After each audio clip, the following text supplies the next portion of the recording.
मित्रों, एक पुराने समय की बात है। गरुड़ देव परलोक में जाते हैं। कालराज गरुड़ जी को देखकर कालराज उनका स्वागत करते हैं और गरुड़ देव से कहते हैं, आई गरुड़ देव, आज आपका परलोक में आने का क्या कारण है? जरूर ही कोई महत्वपूर्ण समाचार लेकर आए होंगे आप। गरुड़ देव जी कहते हैं, हे कालराज, आज मैं कोई समस्या लेकर नहीं आया हूँ, बल्कि मैं आपके पास अपने मन में बसी एक शंका को लेकर आया हूँ। कृपया आप मेरी इस शंका को दूर कीजिए और मेरे मन को शांत कीजिए। कालराज कहते हैं, हे गुरुदेव, अपने मन में बसी शंका को निसंकोच पूछो। आपके मन में बसी इस शंका को मैं जरूर ही समाधान करूंगा। गरुड़ देव कालराज जी से कहते हैं, प्रभु, आज जब मैं पृथ्वी लोक पर यात्रा कर रहा था तो मैंने देखा अनेक बालकों को अपने जीवन से विदा लेते हुए। कई बच्चों का जीवन माँ की कोख में ही समाप्त हो जाता है। हे कलराज देव, कृपया आप मुझे यह बताइए, ऐसा क्या कारण होता है कि एक स्त्री का गर्भ टिक नहीं पाता? ऐसा क्यों होता है कि एक माँ को अपनी संतान खोने का कष्ट सहना पड़ता है? तब कालराज कहते हैं, हे गरुड़ देव, आपने एक उचित ही प्रश्न किया है। मनुष्य अपने पूर्व जन्म के कर्मों का फल दूसरे जन्म में भोगता है, लेकिन गर्भवती स्त्री का गर्भपात उसके इसी जीवन में किए गए कर्मों का परिणाम माना जाता है। गर्भवती स्त्री को गर्भधारण के बाद कुछ विशेष कार्यों से बचना चाहिए, क्योंकि यदि वह इन कामों को करती है तो गर्भपात हो सकता है। इस संदर्भ में एक प्राचीन कथा प्रचलित है जिसे मैं आपको सुनाने जा रहा हूँ। कृपया ध्यान से सुने, क्योंकि जो भी इस कथा को अंत तक सुनेगा उसके 32 पाप माफ कर दिए जाएंगे। तब गरुड़ देव ने कहा, हे कालराज, मैं इस कथा को पूरा ध्यान से सुनूंगा, कृपया आप मुझे यह कथा सुनाइए। तब कालराज ने गरुड़ देव से कहा और कथा सुनानी शुरू की। हे देवर्षि, यह घटना बहुत समय पहले की है, जब मध्य देश में एक अत्यंत सुंदर और समृद्ध नगरी थी जिसे यम नगरी के नाम से जाना जाता था। उस नगरी में प्रकाश नामक एक अत्यंत समृद्ध सेठ रहते थे, जिनके पास अपार धन धान्य था। उनके घर में किसी वस्तु की कमी नहीं थी। उनकी एक पुत्री थी जिसका नाम आर्या था। सेठ प्रकाश ने अपनी पुत्री आर्या का विवाह एक अन्य नगर में रहने वाले वैश्य के पुत्र से कर दिया। आर्या अपनी ससुराल में पति के साथ रहने के लिए चली गई। मायके में जाने के बाद आर्या के घर वाले उसे बहुत स्नेह और सम्मान के साथ रखते थे। आर्या अपने मायके में बहुत खुश थी, लेकिन उसकी माँ का स्वभाव बिल्कुल अलग था। आर्या की माँ सीमा, जो बेहद कठोर और जलन रखने वाली महिला थी, आर्या को दहेज में मिली संपत्ति के कारण उसकी बहुत तारीफ करती थी। वह हमेशा आर्या से मीठी मीठी बातें करती थी, लेकिन असल में उसका मन नहीं था। अपने मायके से कुछ न कुछ लाने के लिए आर्य को हमेशा कहा करती थी। आर्य अपनी सास की बात मानकर अपने पिता से कहकर घोड़े, गाय, बैल, अनाज, वस्त्र और अन्य सामान मंगवाया करती थी। आर्या के पिता भी खुशी खुशी उसे सब कुछ दे देते थे, लेकिन आर्या की सास का लालच दिन ब दिन बढ़ता जा रहा था। वह आर्या के मायके से जुड़ी हर चीज को अपने कब्जे में करना चाहती थी, लेकिन भोली भाली आर्या इस सब से अनजान थी। वह अपनी सास की मीठी बातों से जल्दी प्रभावित हो जाती और उसकी हर बात मान लिया करती थी। लेकिन भोली भाली आर्या का पति राहुल स्वभाव से बहुत सीधे सादे थे और अपनी माँ की हर बात का पालन करते थे। उसकी माँ ने बचपन से ही उसे पूरी तरह से अपने नियंत्रण में कर लिया था, इसीलिए राहुल कभी अपनी माँ की बातों को नकार नहीं पाता था। आर्या को अपने नए घर में सभी का बहुत प्रेम और स्नेह मिलता था, जिससे वह बहुत खुश रहने लगी थी। उसके पिता भी अपनी बेटी को खुश देखकर बेहद खुश थे और अपने बेटी को खुश देखने के लिए उसके पिता हर चीज को त्यागने को तैयार थे। इस तरह कई महीने बीतने के बाद आर्या गर्भवती हो गई। जब इसकी सूचना उसकी सास को मिली तो वह बहुत खुश हुई।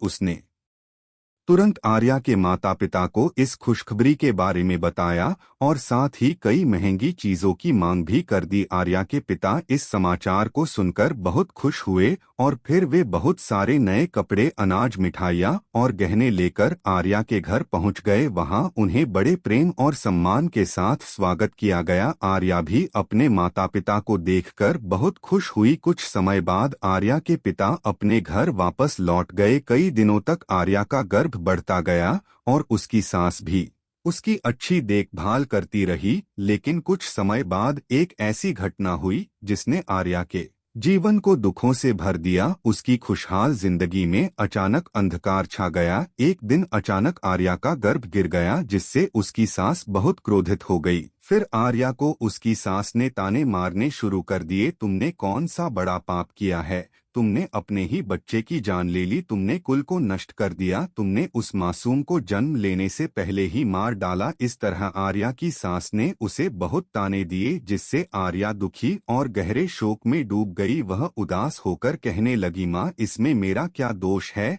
मुझे समझ नहीं आ रहा कि ऐसा क्यों हुआ। मैं तो निर्दोष हूँ, मैंने किसी भी पाप का काम नहीं किया है। लेकिन आर्या की सास को उस पर थोड़ा भी दया नहीं आई और वह कहने लगी, तूने जरूर कुछ बुरा किया है, तभी तेरी संतान गर्भ में ही मारी गई। इस तरह की महिलाएं ही अपने बच्चों को खो देती हैं। कालराज कहते हैं, हे गरुड़ देव। इसके बाद आर्या की सास ने उसे अत्यधिक अपमानित करना शुरू कर दिया। वह उसे हर छोटी बात पर ताने देती और भला बुरा कहने लगी। अब तो उसकी सास उससे ठीक से बात भी नहीं करती थी, जैसे वह उसकी कड़ी नजरों से दूर हो गई हो। दिन भर घर के सारे काम करने के बाद ही आर्या को थोड़ी राहत मिलती थी। उसे अक्सर घर का बचा हुआ भोजन खाना पड़ता था। अपनी सास के बदलते हुए व्यवहार को देखकर आर्या बहुत घबराई हुई थी और वह अब अपनी सास से मिलने से भी डरने लगी थी। कुछ महीनों बाद जब आर्या फिर से गर्भवती हो गई तो उसके घर वाले खुशी से झूम उठे, लेकिन उसकी सास को कोई खुशी नहीं हुई। वह अक्सर आर्या को ताना मारती और कहती, एक बच्चा तो उसने खो दिया, पता नहीं अब इसे भी जिंदा रखेगी या फिर इसे भी खत्म कर देगी। उसकी सास ने उसे और भी बुरा भला कहा, यह तो कोई तंत्र मंत्र करने वाली है, यह डायन है। मेरा बेटा एक ऐसी औरत से शादी करके घर लेकर आया है। कालराज जी कहते हैं, हे गरुड़ देव, आर्या। लेकिन आर्या चुपचाप सब सहन करती रही। इस बार उसकी सास ने आर्या के पिता को कुछ भी नहीं बताया और चुप ही रही। धीरे धीरे आर्या का गर्भ बढ़ने लगा, लेकिन वह गर्भवती होने के बावजूद घर के सारे काम करती रही। बहुत काम करने के बाद भी उसे थोड़ी भी राहत नहीं मिलती थी। इस बार आर्या के 9 महीने पूरे हो गए और उसका प्रसव का समय आ गया। आर्या को कमरे में ले जाया गया और फिर उसने बच्चे को जन्म दिया। लेकिन जब आर्या ने बच्चे को जन्म दिया तो बच्चे की तरफ से कोई आवाज नहीं आई। वह बच्चा बिल्कुल शांत था और कोई हलचल नहीं कर रहा था। इस बार आर्या ने एक मृत बच्चे को जन्म दिया। यह सुनते ही आर्या बहुत दुखी हो गई और जोर जोर से रोने लगी। दूसरी ओर आर्या की सास का गुस्सा और भी बढ़ गया। उसने तुरंत आर्या को पकड़कर घर से बाहर फेंक दिया और कहा, तू इस घर में रहने लायक नहीं है, तू तो पापिनी है। तूने मेरे पोते की जान ले ली, अब तू इस घर में नहीं रह सकती। कालराज कहते हैं, हे गरुड़ देव। इस तरह ताने मारते हुए आर्या की सास ने उसे घर से बाहर कर दिया। आर्या का पति भी यह सब चुपचाप देख रहा था और कुछ नहीं कहा। फिर या उसी अवस्था में घर से बाहर चली गई। आर्या चलते चलते एक घने और डरावने जंगल में पहुंच गई। उस जंगल में कोई भी इंसान नजर नहीं आ रहा था। अचानक उसे वहां एक बहुत बड़ा और सुंदर पेड़ दिखाई दिया, जिसके पास एक आश्रम था। आर्य उस आश्रम के पास जल्दी जल्दी पहुंची और इधर-उधर देखने लगी, लेकिन वहां कोई भी नहीं था। आर्या वहीं बैठकर आराम करने लगी। वह इतनी दुखी और डर गई थी कि वह अपने पिता के घर भी वापस नहीं जाना चाहती थी। उसे यह डर था कि कहीं उसके कारण उसके पिता का सम्मान न घट जाए। इस सोच के साथ उसने जंगल में ही रहने का मन बना लिया और उसी आश्रम में रहने लगी। वह वहां बैठकर भगवान विष्णु की पूजा करने लगी और उनकी भक्ति में पूरी तरह से खो गई। कई दिनों तक उसने भगवान विष्णु की तपस्या की। फिर कुछ समय बाद उस आश्रम में एक साधु पधारे, जो एक गाय के साथ आए थे। वे साधु बहुत ही दिव्य थे। उनके चेहरे पर तेज था। ऐसा लग रहा था जैसे वे किसी अद्भुत शक्ति से परिपूर्ण हों। उन साधु ने वर्षों तक घोर तपस्या की थी। जब आर्या ने उन साधु को देखा तो वह बहुत प्रसन्न हुई और उनका आदरपूर्वक स्वागत करते हुए बोली, है महाराज, आपका स्वागत है। आप तो किसी महान तपस्वी और पुण्यात्मा जैसे लगते हैं। आर्या के ये शब्द सुनकर साधु ने मुस्कुराते हुए कहा, पुत्री, तुम कौन हो और इस घने जंगल में अकेली क्यों रह रही हो? अगर कोई गोपनीय बात न हो तो मुझे सच सच बताओ, तुम्हारे पति कहाँ हैं और तुम इतनी दुखी क्यों हो? तब आर्य ने सिर झुकाकर उत्तर दिया, है महाराज, मैं बहुत दुखी हूँ। मेरी सास ने मुझे घर से बाहर निकाल दिया है, इसलिए मैं यहाँ इस जंगल में निवास कर रही हूँ। साधु ने आश्चर्य से पूछा, पुत्री, तुम्हारी सास ने ऐसा क्यों किया? क्या कारण है कि तुम्हें अपने घर से निकाल दिया गया? तब आर्या ने कहा, हे साधु महाराज, मेरी पहली संतान गर्भ में ही नष्ट हो गई, और जब मैंने दूसरी संतान को जन्म दिया तो वह मृत थी। इसी कारण मेरी सास ने मुझे क्रोधित होकर घर से बाहर निकाल दिया। मैं अपने पिता के घर भी नहीं जा सकती, क्योंकि मुझे डर है कि मेरी वजह से उनका अपमान होगा। अब मैं इस जंगल में ही रह रही हूँ। कृपया आप ही मेरा मार्गदर्शन करें और मेरा दुख दूर करें। मैं अब क्या करूं और कहां जाऊं? आर्या की बात सुनकर साधु ने गहरी सांस ली और कहा, पुत्री, यह सच में बहुत दुखद है, लेकिन चिंता मत करो। मैं तुम्हें एक उपाय बताता हूँ। इस गाय को अपने पास रखो और इसकी सेवा करो। गाय की सेवा करने से तुम्हारे जीवन में खुशियाँ लौट आएंगी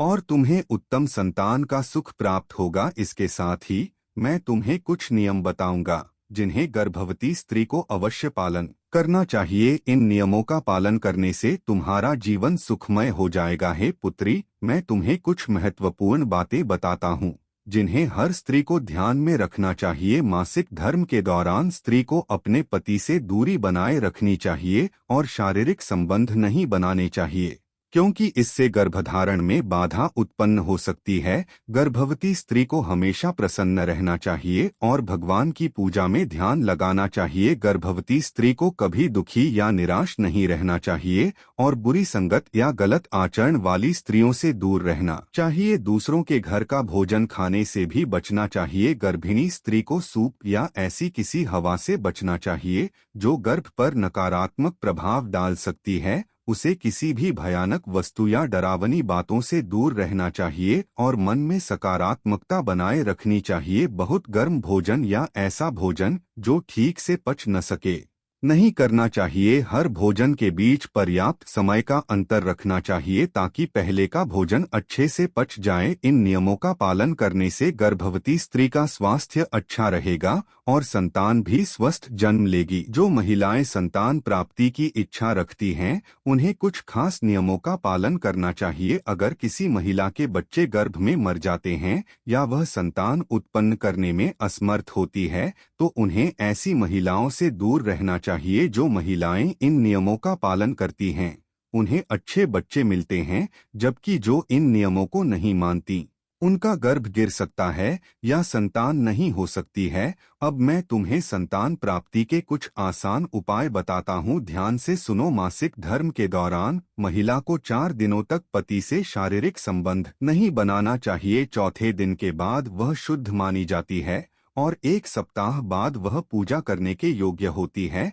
अगर महिला और पुरुष के मन में एक जैसी इच्छाएं और विचार होंगे तो उसी प्रकार का बच्चा होगा। युग्म तिथि जैसे द्वादशी, चतुर्दशी, षष्ठी, अष्टमी, दशमी वाली रात में संबंध बनाने से बेटा होता है और अयुग्म तिथि वाली रात में संबंध बनाने से बेटी का जन्म होता है। इन नियमों का पालन करने से महिला को संतान सुख प्राप्त हो सकता है और परिवार में खुशियां बनी रहती हैं। अगर ये उपाय सही तरह से अपनाए जाएं, तो जीवन में कोई रुकावट नहीं आएगी और संतान सुख का मार्ग खुल जाएगा। साधु महात्मा ने आर्या से कहा, हे देवी, तुमने संतान सुख की इच्छा जताई है। मैं तुम्हें कुछ महत्वपूर्ण नियम बताता हूँ जिनका पालन करने से तुम संतान सुख पा सकोगी। ध्यान से सुनो। जब एक स्त्री मासिक धर्म के बाद सहवास करती है, तो यह सुनिश्चित करने के लिए कि संतान उत्तम हो, उसे कुछ खास दिनों में ही संबंध बनाना चाहिए। एकादशी, त्रयोदशी, पंचमी, सप्तमी और नवमी तिथियों के अलावा महिलाओं को दूसरे सप्ताह में ही संबंध बनाना चाहिए। स्त्रियों का रतिकाल 15 रातों का होता है, जिसमें से 14वीं रात को यदि कोई महिला अपने पति से संबंध बनाती है तो उस संतान में विशेष गुण और सफलता आएगी।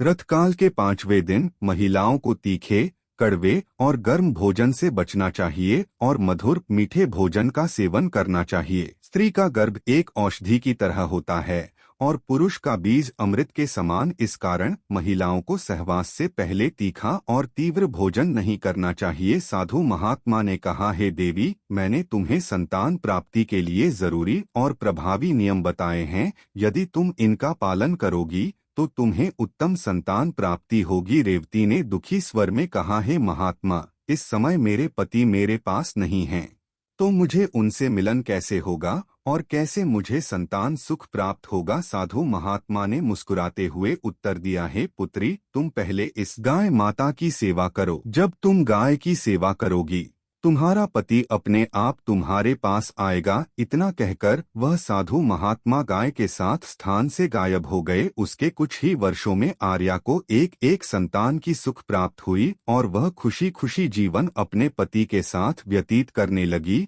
और वह दोनों पति पत्नी साथ में मिलकर उसे साधु का शुक्रिया अदा करते हैं। दोस्तों, इस प्रकार से कलराज और गरुड़ देव ने इस कथा को बहुत ही अच्छे से समझाया है। अब मैं उम्मीद करता हूँ कि आपको यह कथा बहुत ही अच्छी लगी होगी। अगर आपको यह कथा पसंद आई हो तो कमेंट बॉक्स में जय माता लक्ष्मी अवश्य लिखें और साथ में हमें कमेंट में बताएं कि आपके साथ कहीं यह घटना हुई तो नहीं। और अगर आप हमारे चैनल पर नए थे तो हमारे चैनल को सब्सक्राइब करें, क्योंकि इस तरह की महत्वपूर्ण कथा हमारे इस चैनल पर आती रहती हैं। धन्यवाद। मिलते हैं अगले कथा के साथ।